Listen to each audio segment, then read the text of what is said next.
कुणाल कामरा कोरटकर कधी काय बोलला त्याच्यावर रिएक्शन कधी दिली नाही. फक्त मुख्यमंत्र्यांबद्दल बोलल्यानंतर राणे साहेबांना अटक केली होती. कोण लागून गेला? मुख्यमंत्री म्हणतात माफी मागितली पाहिजे या कॉमेडियननी. कोरटकर विषयी यांचं तोंड कधी उघडत नाही. सोलापूरकर विषयी यांचं तोंड कधी उघडत नाही. स्टँडअप कॉमेडी आम्ही देखील पाहतो. अशा पद्धतीची कॉमेडी आम्ही चालून घेणार. माझा मुद्दा लॉ अँड ऑर्डर आहे की सत्ताधारी पक्षाचे लोक तोडफोड करतात, पोलिसांच्या उपस्थित करतात. हा माझा बेसिक मुद्दा आहे. विरोधी पक्ष नेत्यांच्या कर्तृत्वावर कोणी शंका व्यक्त केलेली नाही, परंतु कदाचित त्यांच्यावर दबाव असल्यामुळं या व्यक्तीचे सीडर तपासले जातील, या व्यक्तीच्या सगळे कॉल रेकॉर्ड तपासले जातील, या व्यक्तीच्या अकाउंट मध्ये कुठला पेमेंट आले आहेत त्याची तपासणी केली जाईल. भविष्यामध्ये उद्धवजींच्या बाबतीमध्ये देखील घटना घडू शकते, आदित्यजींच्या बाबतीमध्ये देखील घटना घडू शकते. या सामन्याचा पत्रकार संजय राऊतची भूमिका काय ती देखील शोधून काढा. म्हणजे आम्ही काय समजायचं. सभापती महोदय, काल या आपल्या मुंबईमध्ये एक घटना घडली आणि या घटनेमध्ये शंभूराजे मी दिलो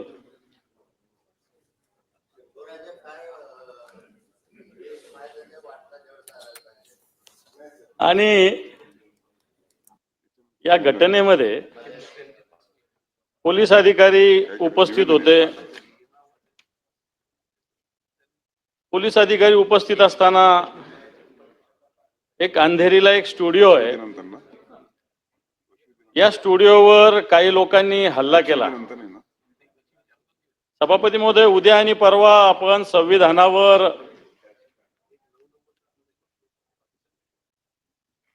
संविधानावर चर्चा करणार आहोत आणि चर्चा करताना संविधानातले मूलभूत अधिकार, नागरिकांचे कर्तव्य सुद्धा येतात त्याच्यामध्ये. असं असताना एक कॉमेडियन आहे, कोण काय कामरा, तर मला तर आजच कळाला तो कुणाल कामरा यांनी काही विडंबन कविता सादर केली. सभापती महोदय, आता कॉमेडियन असे विडंबन सादर करत असतात आणि असं असताना ज्या पद्धतीने सत्ताधारी पक्षाच्याच कार्यकर्त्यांनी तोडफोड केली,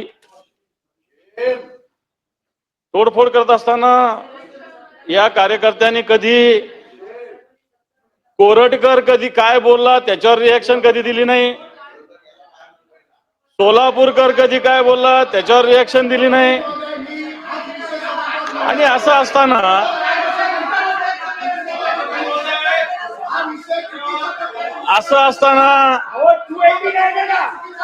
सभापती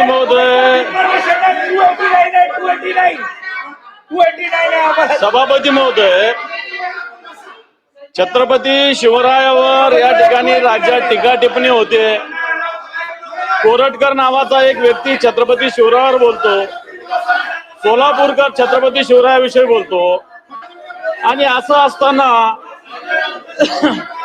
एक विडंबन कविता करणाऱ्या माणसाचा स्टुडिओ अशा पद्धतीनं तोडफोड करणं आणि प्रत्यक्ष पोलीस अधिकाऱ्यांच्या उपस्थितीमध्ये सभापती अशा गोष्टी घडलेल्या आहे आणि राज्याचे मुख्यमंत्री म्हणतात माफी मागितली पाहिजे या कॉमेडियननी. मला असं वाटतं अभिव्यक्ती स्वातंत्र्याचा हा अधिकार हे राज्य सरकार हिरावून घेतं का? ज्या पद्धतीनं एक कॉमेडियन भूमिका व्यक्त करतो आणि त्याला थांबवण्याचा प्रयत्न सभापती महोदय आणि राज्याचे मुख्यमंत्री एका वेळेस खऱ्या अर्थानं जे गुन्हेगार आहेत त्याच्यावर कारवाई केली पाहिजे, तोडफोड करण्यावर कारवाई केली पाहिजे आणि रीतसर काय करायचं यांनी करावं ना, राज्य सरकारने करावं, अन्य कोणाला काय करायचं करावं. परंतु अशा पद्धतीनं सत्ताधारी पक्षाचे लोक तोडफोड करतात, तिथं पोलीस अधिकारी आहे. आणि म्हणून माझं म्हणणं असं आहे, कोरटकर विषयी यांचं तोंड कधी उघडत नाही, सोलापूरकर विषयी यांचं तोंड कधी उघडत नाही. कोरटकर कुठे सापडत नाही, सोलापूरकरला कोणी पकडून आणत नाही. आणि एकीकडं असं जर आपल्या एका नेतृत्वावर बोललं तर अशा पद्धतीने प्रतिक्रिया देते सभापती महोदय. मला असं वाटतं राज्याची कायदा सुव्यवस्था सत्ताधारी पक्षच बिघडवत आहे. सत्ताधारी पक्ष राज्याची कायदा सुव्यवस्था बिघडवत आहे आणि सत्ताधारी पक्षाचेच लोक कायदा सुव्यवस्था बिघडत असेल आणि मुख्यमंत्री अशा पद्धतीने याचं समर्थन करत असेल, सभापती महोदय सगळ्यांना अटक तर झाली पाहिजे. सगळ्या नाटक झाली पाहिजे, परंतु जर कायदा सुव्यवस्था जर सत्ताधारी पक्ष खराब करत असेल तर मला वाटतं या सभागृहात याच्यावर चर्चा होण्याची आवश्यकता आहे. कायदा सुव्यवस्था जर सत्ताधारी पक्षाचे लोक जर खराब करत असेल तर याच्यावर चर्चा व्हावी. सभापती, माननीय विरोधी पक्ष नेते यांनी मांडलेली 289 मी माझ्या दालनामध्ये अमान्य केलेली आहे, तथापि त्यांना बोलण्यासाठी संधी दिली होती. शासनाने या संदर्भामध्ये निवेदन करावं. माननीय मंत्री महोदय बोला. सभापती महोदय, सन्माननीय विरोधी पक्ष नेत्यांनी जो या ठिकाणी मुद्दा मांडला आणि एका विषयाला भलतीकडे नेण्याचा त्यांनी प्रयत्न केलेला आहे. ज्या व्यक्तीचं ते समर्थन करतायत ती व्यक्ती कशी आहे याचं ब्रीफिंग त्यांनी खरं घ्यायला पाहिजे होतं, परंतु कदाचित काहीतरी दबाव असल्यामुळं, आदेश झाल्यामुळं. नाही सभापती महोदय, ते बोलताना आम्ही बोललो नाही. विरोधी पक्ष नेत्यांच्या कर्तृत्वावर कोणी शंका व्यक्त केलेली नाही, परंतु कदाचित त्यांच्यावर दबाव असल्यामुळं हे त्यांनी वक्तव्य या ठिकाणी केलेलं आहे. प्रसंग काय भाई, प्रसंग काय घडला आधी भाई तुम्हाला मी सांगतो. तो जो कोण इसम आहे काबरा की बाबरा, काय ना काबरा, तो राहुल गांधींबरोबर भारत जोडो यात्रेमध्ये देखील होता. म्हणजे आम्ही काय समजायचं. दुसरी महत्वाची गोष्ट आहे, एकनाथ शिंदे साहेबांपुरता मर्यादित हा विषय नाही. त्यांनी पंतप्रधानांबद्दल देखील जी काय वाक्य बोललीत ते इथं सांगण्यासारखी ती वाक्य नाहीत. पाहिजे तर मी दानवे साहेब तुमच्याकडे पाठवून देतो. मराठी भाषेचा मंत्री आहे. मराठी भाषेच्या क्रियापदांचा आणि विशेषणांचा त्यांनी उच्चांक गाठलेला आहे हिंदीमधनं. जे मराठी शब्द सर्वसामान्य देखील वापरत नाही अशा पद्धतीचे शब्द सुप्रीम कोर्टाला देखील त्यांनी वापरलेले आहेत. त्यामुळे मला असं वाटतं की अशा गोष्टीचं समर्थन कोणी करू नये. ज्या व्यक्तीला, ज्या नेत्याला, ज्या तत्कालीन मुख्यमंत्र्यांना आणि विद्यमान उपमुख्यमंत्र्यांना महाराष्ट्राची संस्कृती जपली म्हणून वारकरी सगळे सत्कार करतात, अशा व्यक्तीबद्दल तर तो बोललेलाच आहे. परंतु आनंद महिंद्रांबद्दल तो बोललेला आहे, मुकेश अंबानींबद्दल तो बोललेला आहे. आपण याचं दानवे साहेब समर्थन करून उपयोग नाही. उलट आम्ही जी मागणी केलेली आहे त्याचं तुम्ही समर्थन करायला पाहिजे होतं. हा प्रकार घडला, हा व्हिडिओ पब्लिश झाला आणि या व्हिडिओच्या नंतर 34 मिनिटांमध्ये एक ट्विट येतं समर्थनाचं. त्याच्यानंतर ताबडतोब समर्थनाचं दुसरं ट्विट होतं. आमची तर शंका अशी आहे की त्याचा बोलवता धनी कोण आहे हे शोधून काढणं गरजेचं आहे. हा आमचे नेते, मुख्य नेते एकनाथ शिंदे साहेबांपुरता मर्यादित हा विषय नाही. संविधानामध्ये आम्हाला जे सांगितलं जातं की अभिव्यक्ती स्वातंत्र्य आहे. आम्ही देखील 5-5 वेळा सभागृहामध्ये आहोत. आम्ही देखील समोरचा बोलताना कधी आम्ही बोलत नाही, परंतु अभिव्यक्ती स्वातंत्र्य असताना त्यानं वाटेल ते बोलावं असं काही संविधानामध्ये लिहिलेलं नाही. त्याच्यामुळं मला दानवे साहेब असं वाटतं की तुम्ही विरोधी पक्ष नेते आहात. आज एकनाथ शिंदे साहेबांच्या बाबतीमध्ये ही घटना घडली, आज पंतप्रधान मोदयांबद्दल ही घटना घडलेली आहे, सुप्रीम कोर्टाच्या बद्दल ही घटना घडलेली आहे. भविष्यामध्ये ही उद्धवजींच्या बाबतीमध्ये देखील घटना घडू शकते, आदित्यजींच्या बाबतीमध्ये देखील घटना घडू शकते. आणि आज आम्ही तुम्हाला शब्द देतो की तुमच्या नेत्यांच्या बाबतीमध्ये जर असं काय घडलं तर आम्ही तुमच्या सोबत उभं राहू, पण अशी प्रवृत्ती आम्ही चालू देणार नाही. फक्त राजकारणासाठी स्टँडअप कॉमेडी आहे. त्याच्या व्यक्तिमत्वाबद्दल, त्याच्या कलेबद्दल कोणाचं दुमत असण्याचं काही कारण नाही. परंतु ज्या पद्धतीनं तिथं जे सांगितलं गेलं, मंत्री महोदय अगदी बरोबर आहे, ही संस्कृती नाही, ही विकृती आहे. आणि ही विकृती आपण सगळ्यांनी एकत्र येऊन ठेचली पाहिजे. शेवटी लोकशाहीमध्ये आपण लोकप्रतिनिधी म्हणून वावरत असताना सगळीकडे मुख्यमंत्री झालेले आहेत, प्रत्येक पक्षाचे पंतप्रधान झालेले आहेत, पण भारत जोडो यात्रेमधनं हा माणूस फिरतो याचा अर्थ आम्ही काय समजायचा आणि महाराष्ट्रातल्या जनतेनं काय समजायचा याचं विश्लेषण देखील होणं गरजेचं आहे. आणि ज्या पद्धतीनं सभापती महोदय जाती जातीमध्ये भेद निर्माण करण्याची ही व्यक्ती प्रयत्न करते आणि पुन्हा एकदा ते संविधानाची कॉपी हातात घेऊन ट्विट करून एकनाथ शिंदे साहेबांना ते आव्हान नाही आहे, नरेंद्र मोदी साहेबांना ते आव्हान नाही आहे, खऱ्या अर्थानं लोकशाहीला दिलेलं ते आव्हान आहे. संविधानाची कॉपी हातात धरून तो माणूस काय सांगतोय, माझं कोणी काय वाकडं करू शकत नाही. आम्ही तर मुख्यमंत्री महोदयांकडे मागणी केलेली आहे. मुख्यमंत्री महोदयांकडे आजही आमची मागणी आहे त्याच्या बाबतीत नाही, भविष्यामध्ये कोणाच्याही बाबतीमध्ये अशा बोलण्यावरनं वाद जर निर्माण होत असतील तर ती विकृती ठेचून काढली पाहिजे, या मताचे आम्ही सगळे लोक आहोत. आणि म्हणून फक्त मंत्री म्हणून मला इथं सांगायचं आहे, एक कार्यकर्ता म्हणून सांगायचं आहे, साहेब तुम्हाला जे ब्रीफिंग दिलेलं आहे ते फार चुकीचं दिलेलं आहे. आज कदाचित एकनाथ शिंदे साहेबांनी उठाव केला, काही लोकांची मंत्रीपदं गेली, काही लोकांची पदं गेली, म्हणून रागानं जे बोललाय ते बरोबर आहे हे सांगण्यामध्ये काय अर्थ नाही. शेवटी कुठेतरी राजकारणामध्ये देखील माणुसकी असते, याचा विचार देखील सगळ्यांनी केला पाहिजे.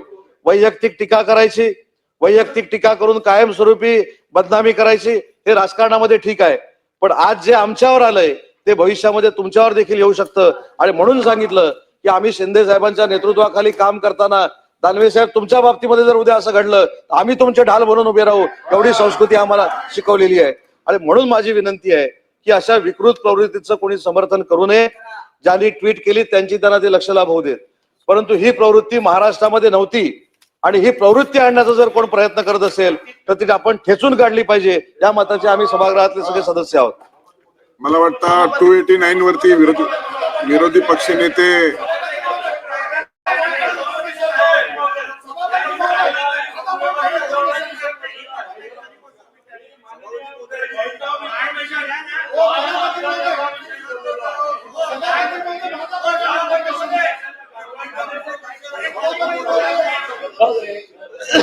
सभापती महोदय, मी लॉ अँड ऑर्डर ह्या अँगलने बोललेलो आहे. मी कोणत्या व्यक्तीचं समर्थन केलेलं नाही.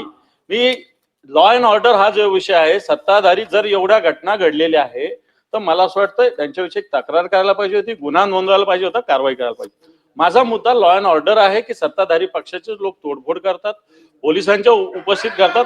हा माझा बेसिक मुद्दा आहे. माझा मुद्दा बेसिक हा आहे. त्यामुळं मला असं वाटतंय की आपल्याला अनेक जणांना बोलायचंय. हा काही प्रश्न सर्वांनी बोलण्याचा होत नाहीये. 289 मांडलेली आहे, मी दालनात फेटाळलेली, त्यांना विचार मांडण्याचा वेळ दिलेला आहे. मी महत्वाच्या विषयावर आहे, अतिशय महत्वाच्या विषयावर आहे सभापती महोदय. सभापती महोदय हा विषय हा मुंबईचा बोला विषय ना. सभापती महोदय आपण मला बोलायला दिल्याबद्दल आपला धन्यवाद मानतो.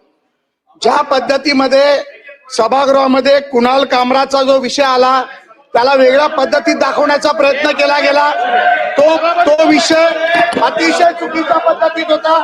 सभापती महोदय, ज्या पद्धतीमध्ये त्यांनी राज्याच्या उपमुख्यमंत्र्यांचा अपमान केला, ज्या पद्धतीमध्ये त्यांनी देशाच्या पंतप्रधानांचा अपमान केला, ज्या पद्धतीमध्ये त्यांनी देशाच्या सुप्रीम कोर्टाचा अपमान केला, एक कॉमेडियन स्वतःच्या पद्धतीने अशा प्रकारे वागू शकत नाही.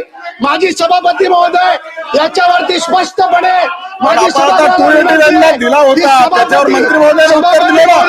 त्याच्यावरती त्याला मला वाटतं शासनाची भूमिका त्यांनी मांडलेली आहे. विरोधी पक्ष नेत्यांनी हा 289 दिला होता. सभापती महोदय, कलम 120 प्रमाणे अटक करावी. माननीय नारायण राणे साहेबांना अटक केली होती. फक्त मुख्यमंत्र्यांबद्दल बोलल्यानंतर राणे साहेबांना अटक केली होती. महागोड लागून पण या संदर्भामध्ये आपण सविस्तर चर्चा सभागृहात झालेली आहे. सभापती मला वाटतं सभागृहामध्ये या संदर्भामध्ये सविस्तर चर्चा झाली आहे. तो 289 चा प्रस्ताव आला, त्याच्यावर मी दालनात त्याला फेटाळलेला आहे. तथापि त्यांना बोलण्याची संधी दिली. शासनाच्या वतीने उद्योग मंत्र्यांनी देखील आपलं म्हणणं मांडलेलं आहे. मला वाटतं प्रसाद लाड या संदर्भात कन्क्लूड करा, 2 मिनिटांमध्ये कन्क्लूड करा. ऑलरेडी हा प्रस्ताव झालेला आहे. बोला. सभापती महोदय, ज्या पद्धतीमध्ये त्यांनी अपमान केला त्या अपमानाचा बदला घेतलाच गेला पाहिजे. देशाचे पंतप्रधान, सुप्रीम कोर्ट, माननीय उपमुख्यमंत्री, मुख्यमंत्री ज्या पद्धतीमध्ये त्यांनी जे वाक्य वापरलेत त्या सभागृहात आपण बोलू शकत नाही सभापती महोदय. त्यामुळे माझी मागणी आहे, ज्या पद्धतीमध्ये राणे साहेब फक्त बोलले की मी असतो तर केलं असतं, माझ्या समोर राणे साहेबांना अटक केली आहे. जेवणाच्या ताटावरनं उचललाय आणि जेवणाच्या ताटावरनं त्याला उचललाय. आणि हा कोण? हा फालतू कोण लागून गेला? हा फालतू कोण लागून गेला? त्याला 120 मध्ये अटक करा. त्याच्यावरती 227 टाका, 223 टाका. आणि सभापती महोदय, जास्तीत जास्त गुन्हे देशद्रोहाचा गुन्हा त्याच्यावर टाका. कारण तो पंतप्रधानाबद्दल बोललाय, सुप्रीम कोर्टाबद्दल बोललाय, त्याला सोडायचं आहे. सभापती महोदय, सभापती महोदय, त्याला अटक की झाली पाहिजे. नाही सभापती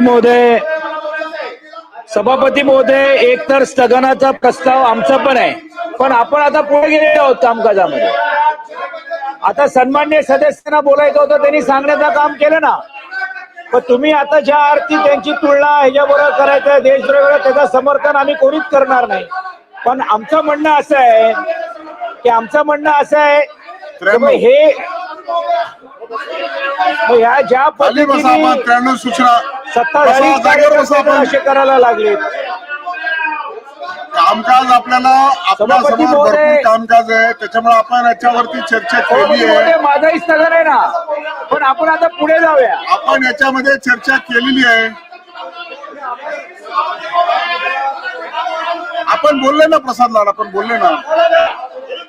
मला वाटतं विरोधी सभापती पक्षनेते महोदय, बोलले, अनिल आपण देखील परबजीने पण बोलले, द्या ना. मंत्री महोदयांनी उत्तर देखील शासनाचं त्याच्यामध्ये दिलेलं आहे. सभापती महोदय, काय आपण म्हणायचं चर्चा थोडक्यात करत म्हणतात? असताना आपण एक काय म्हणायचं घेण्यात आहे. काय? सभापती ज्या महोदय, पद्धतीमध्ये माझा विषय संदर्भ तो. कसं- ज्या पद्धतीमध्ये यांनी आपल्या देशाचा अपमान केला, माननीय सुप्रीम कोर्टाचा अपमान केला, त्या पद्धतीमध्ये आणि ह्यांचं जे म्हणणं आहे की काल जाऊन तोडफोड केली, ती शिवसेना प्रमुख बाळासाहेब ठाकरेंची शिवसेना आहे, ती तोडफोड करणारच.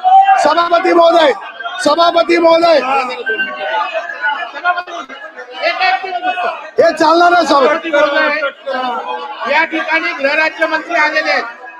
सभापती महोदय, सभापती महोदय, सभापती महोदय, या सामन्याचा पत्रकार संजय राऊतची भूमिका काय ती देखील शोधून काढा. कामराच्या संदर्भात या ठिकाणी सभागृहाचं मत या ठिकाणी आपण ऐकलं. सभागृह किती तीव्र आहे या भावनाही या ठिकाणी ऐकल्यात. आणि विकृत मानसिकतेचा हा कामरा, त्यांनी सुप्रीम कोर्टाला सोडलं नाही. पंतप्रधान नरेंद्र मोदी साहेबांवर त्या ठिकाणी अर्वाच्य जे शब्द उल्लेख की ते सांगणं कठीण आहे, अशा प्रकारचा शब्द त्यांनी वापरला. ज्या निर्मला सीतारामन अर्थ मंत्री आहेत त्यांच्या बाबतीत घृणास्पद अशा प्रकारचं त्यांनी वक्तव्य केलेलं आहे. आणि मला वाटतं अनेकांच्या बाबतीत त्यांनी केलेलं आहे. म्हणजे काय केवळ शिंदे साहेबांच्या बाबतीत आता केलं नाही, तर अशा विकृत न्यायालयाच्या विरोधात, अशा विकृत मानसिकतेच्या विरोधात जर आपण काय केलं नाही, ही प्रवृत्ती जर ठेचून काढली नाही, ते सभापती महोदय उद्या आपल्यावरही येऊ शकतं. त्याच्यामुळे मला या ठिकाणी विनंती आहे, काही सभागृहाचा वेळ वाया जावा अशी आमची इच्छा नाहीये. कारण आता थोडे दिवस राहिलेत, कामकाजी होणं महत्वाचं आहे. माझी एवढीच विनंती आपल्याकडून, मला अपेक्षा आहे की या ठिकाणी सभागृहात गृहमंत्री आहेत, गृहराज्यमंत्री आहेत, त्यांनी त्याच्या मुसक्या बांधून आवळून कुठे असेल तो असेल कुठे दाखवतो, मोबाईल टावर लोकेशन कुठे आहे, मुंबई पोलिसांनी ठरवलं ना तर पाताळातनं पण शोधून काढू शकतात. आपण या संदर्भात कॉन्क्रीट अशा प्रकारचं आश्वासन द्या, तर आमचं समाधान होईल. सभापती महोदय, स्टँडअप कॉमेडी आम्ही देखील तरुण आहोत.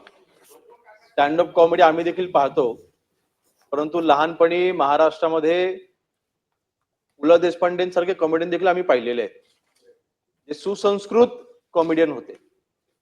अशा पद्धतीने सुप्रीम कोर्टाचा अवमान करायचा, माननीय पंतप्रधान साहेबांचा अवमान करायचा, माननीय उपमुख्यमंत्री शिंदे साहेबांचा अवमान करायचा, अशा अनेक उदाहरणे आहेत अध्यक्ष महोदय. नाही सभापती महोदय, त्या तुम्ही समर्थन करताय का? आपण समर्थन करताय का? सभापती महोदय, अतिशय गंभीर बाब आहे. अशा पद्धतीने जर का महाराष्ट्रामधल्या उपमुख्यमंत्र्यांचा जर अपमान होत असेल तर अध्यक्ष महोदय अतिशय गंभीर बाब आहे. सभापती महोदय, सभापती महोदय, ही अतिशय गंभीर बाब आहे. जागेवर बसा आपण. अशा पद्धतीने मला वाटतं गृहराज्यमंत्री बोलतात, आपण जरा जागेवर बसा. होत असेल. मंत्री महोदय आपण खाली बसा. प्रसाद लाड आपण जरा फुके खाली बसा. भावना करून खाली बसा आपण. सभापती महोदय, मंत्री महोदय उत्तर देत, गृहराज्यमंत्री उत्तर देत आहेत. आपण सभापती महोदय, सभागृहामध्ये सन्माननीय सदस्यांनी जी शंका निर्माण केलेली आहे ती देखील तपासून घेणं अत्यंत आवश्यक आहे.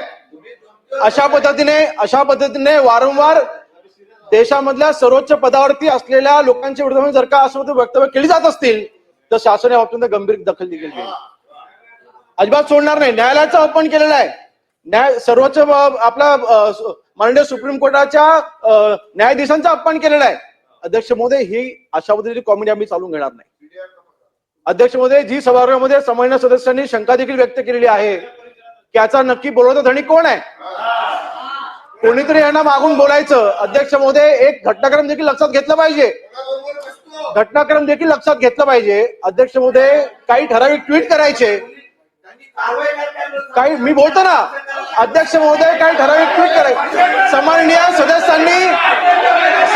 सदस्यांनी उपस्थित केलेल्या शंकांवरती निरासन करणं माझी जबाबदारी आहे. अध्यक्ष महोदय, मंत्री महोदय खाली बसा. अध्यक्ष महोदय, सभापती महोदय, सुजन खाली बसा. सभापती महोदय, प्रसाद लाड जागेवर जावा. प्रसाद लाड आपण जागेवर जा. श्रीकांत भारती सभापती बसा. महोदय, श्रीकांतजी हो श्रीकांत. आपण बसा जरा, आपण बसा. सभापती महोदय, घटनाक्रम देखील लक्षात घेतला पाहिजे. एखाद्या व्यक्तीचा ट्विट येतो, त्यानंतर काही काळातच कुठलीही काही असं भाष्य बाहेर, त्याची बातमी बाहेर पडायच्या अगोदरच काही लोकांनी, काही सामान्य सदस्यांनी या सभागृहाच्या ट्विट देखील केलेल्या आहेत. ह्यांना कसं लक्षात आलं की त्याच्या ट्विट येणार आहेत? सभापती महोदय, नक्कीच प्रसाद लाड आपण जरा बसा. ह्याच्यामधल्या प्रसाद लाड आपण जागेवर बसा. सभापती महोदय, या व्यक्तीच्या बाबतीमधल्या अनेक तक्रारी आहेत. या व्यक्तीच्या वरती जवळपास 16 गुन्हे दाखल आहेत. सन्माननीय सदस्यांनी या बाबतीमध्ये, या व्यक्तीच्या ड्रग्सच्या बाबतीमध्ये देखील, अंमली पदार्थाच्या बाबतीमध्ये देखील काही शंका उपस्थित केलेल्या आहेत. मग अध्यक्ष महोदय, या सगळ्या विषयाचं गांभीर्य लक्षात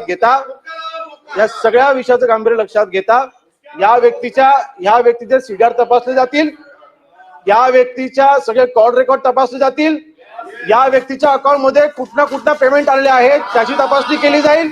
याचं नक्की सूत्रधार कोण आहे, जर का असेल त्याला देखील शोधलं जाईल, त्याच्यावर देखील कठोर कारवाई केली जाईल. आणि अध्यक्ष महोदय, भविष्यामध्ये अशा पद्धतीचा अवमान करण्याचा अधिकार कुणालाच नाही. आणि म्हणून या व्यक्तीवरती, हा जो कोर्ट कुलाल कामरा आहे, ह्याच्यावरती नक्कीच कठोर कारवाई ही केली जाईल. माननीय मुख्यमंत्री महोदयांनी खालच्या सभागृहात देखील निवेदन करत असताना सांगितलेलं आहे, अशा व्यक्तींना कठोर कारवाई केली जाईल, यांना सोडलं जाणार नाही.